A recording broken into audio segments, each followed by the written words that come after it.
All right, hello everyone. It is Mr. Sunshine Rolls Royce technician Eddie, company alive, and we split the spheres. We took them all apart, we degreased them, we cleaned them out, and we polished them. And this is where we're at right here. You can see how nice and polished up that is.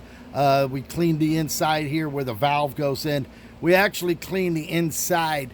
This is where the RR363 brake fluid would have sat. And what we like to do here is to get a wire brush like this on a drill, and we get that in there, and we go ahead and we clean that out in there real nice, get it nice and smooth, just like that, until it's all nice and clean in there. So what we did here, here's the ring. We got the ring, we cleaned the threads on the inside, we polished that up. We then go ahead and put the bottom half. This is the bottom. You can see how we cleaned the inside of that. All the holes down there, the 5 holes all cleaned out, nice and spotless around here for where the diaphragm is going to sit in there. We also cleaned the O-ring where this screws onto the brake accumulator, or the brake valve.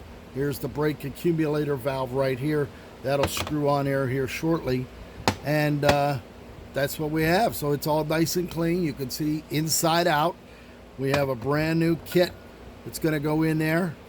So we're going to go ahead. You can see how nice and clean that is. It's all smoothed out in there. We actually cleaned the inside to make sure that the valve, when we put the valve in there, it's going to stay nice and tight and keep the nitrogen, the 1100 psi of nitrogen in the sphere itself. So there it is. We're going to get started putting these together now. I have a brand new kit with the valves, the diaphragms, and everything else. So we're going to set this all aside. This, as a matter of fact, was the old stuff here. We're not going to be using the old ball bearings or stuff like that. We got all brand new stuff. So let me grab a kit.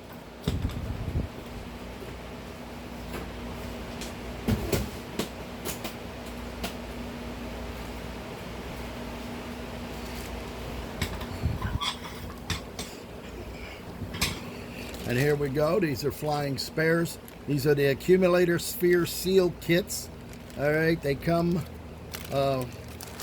wrapped up with everything you need to rebuild these. As a matter of fact, we'll take one apart here, show you exactly what we have. We have the heavy-duty diaphragm. This is the diaphragm that separates the nitrogen from the RR363 fluid. If you use any other kind of brake fluid, you have a chance of eating this up and it'll fail on you. So you always want to use the 363.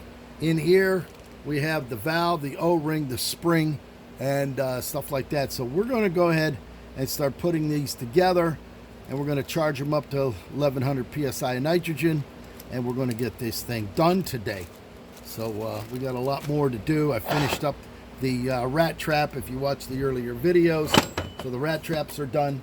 The G valve is done. The upper and lower valve is done. Distribution valve. And now we'll finish these and we shall be done. Once we tighten these up to 300 psi, we'll fill them up with nitrogen and we will be good to go. Hope you're enjoying it. Mr. Sunshine, Rolls Royce technician Eddie, company alive, right here, right now in sunny South Florida.